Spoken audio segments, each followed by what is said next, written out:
So, ito na for today's video. Gulay naman ang lulutuin natin ngayon. Ayan, merong carrots, cabbage, at saka, ayan, hinaluan ko din ng itlog. Ayan, may susunig na siya. Ayan, gigisa-gisa lang. Madali lang yan. O, ayan, naman, nag-igisa muna natin yung sibuyas, saka bawang, hanggang sa maging translucent siya.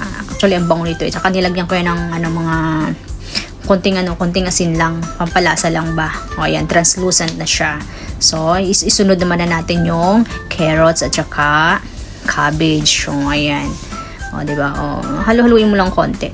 Parang halo-halo. Halo-halo. Ayan. mix lang. O, diba? O, ayan, okay na siya. Naluto na siya.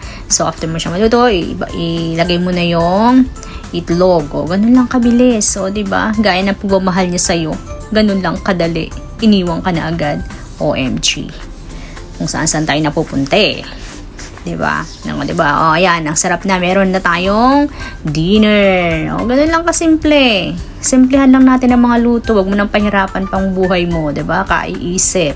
Stress ka na nga sa buhay mo. Stress ka sa pag-ibig mo. May stress ka pa kung anong lulutuin mo. Bye-bye!